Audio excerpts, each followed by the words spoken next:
Allez, on passe à la question de Gabriel qui se pose la question d'investir dans des valeurs boursières de petite taille parce qu'il a le sentiment de mieux comprendre ces valeurs-là. Mais il se demande si c'est le bon moment ou si le contexte ne risque pas d'être plus pesant pour cette catégorie. C'est vrai que la question mid-cap...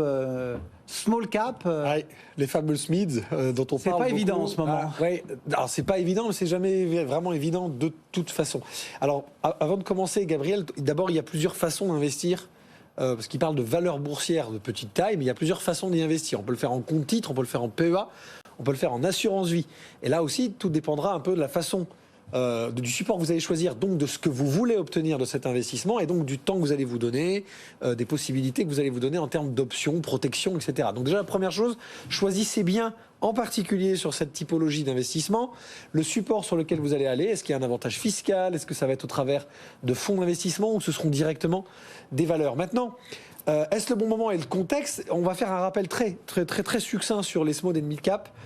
J'ai jamais réussi et j'ai jamais vraiment accepté qu'on me donne quel était le montant réel d'une small cap en dessous de 150 millions d'euros ou au-dessus. Oui, parce qu'il y a la définition. La moyenne, c'est 150, 1 milliard. Alors qu'est-ce qui se passe si la valeur boursière vous fait passer à 1 milliard et 1 euro? Donc vous bon.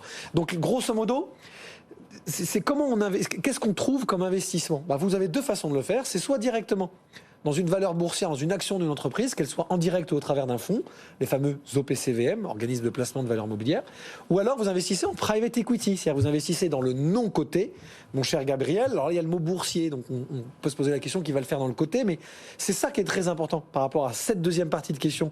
Et je vois votre œil brillant, Cédric, parce que c'est ça le contexte. C'est si vous êtes en coté, il y a de la liquidité, parce que c'est ça qui freine les petites valeurs en bourse, on va se le dire, on est en plein dedans, c'est le vrai sujet, on parlait d'immobilier tout à l'heure, c'est la même chose pour les petites sociétés. Et quand vous êtes en private equity non coté, malheureusement, vous avez moins de liquidité. Donc, est-ce que c'est le bon moment? Je le redis, ce sera toujours le bon moment si c'est la bonne opportunité. Dans les petites et moyennes entreprises, moyenne capitalisation, vous allez retrouver des entreprises que vous connaissez, qui vous parlent, des marques du quotidien. Je vous donne un exemple, je le donne toujours, je ne regarde plus forcément cette valeur actuellement.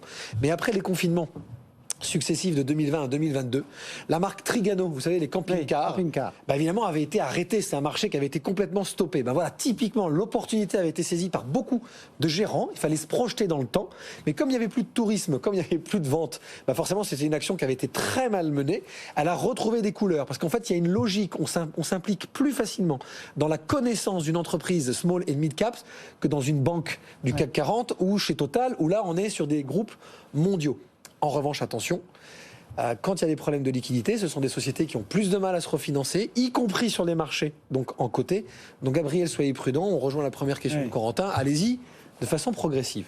Le problème aussi, c'est la recherche quand même, c'est qu'elles sont quand même aussi de moins en moins suivies, ces valeurs-là. Alors bien sûr, elles difficile de trouver. De moins en moins suivies. C'est vrai que sur cette niche de marché des small et mid, il faut sans doute ne pas hésiter à investir via des fonds d'investissement gérés de façon active, puisqu'en fait toutes les études le montrent très clairement. Sur cette classe d'actifs-là, il y a quand même une proportion significative de gérants actifs qui font mieux que les fonds indiciels. Après ça, la question de Gabriel, c'est faut-il investir? J'aurais tendance à transformer un peu la question. Donc alors, faut-il diversifier dans? C'est vraiment un actif de diversification. C'est vrai que c'est un actif qui a beaucoup moins progressé donc, alors, ces dernières années. On pourrait avoir tendance à fuir.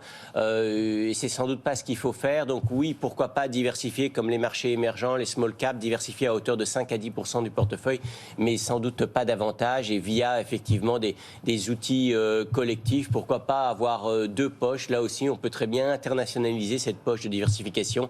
5% du portefeuille en small cap et mid cap européenne. Et puis 5% en small cap américaines qui sont aussi au tapis et qui ont bien moins progressé que les grandes valeurs technologiques du Standard & Poor's 500. Je me permets juste de rajouter quelque chose.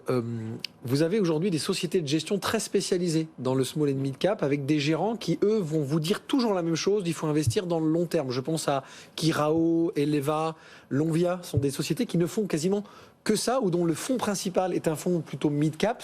Et vous avez des valeurs dans ces fonds-là, je pense à Lonvia, qui sont dans le portefeuille depuis plus de 15 ans, ce qui n'arrive quasiment jamais dans un fonds d'investissement grande capitalisation. Donc vous voyez, vous traversez finalement les crises, il faut se spécialiser vraiment, il faut accepter cette notion de temps dans la small et mid-cap.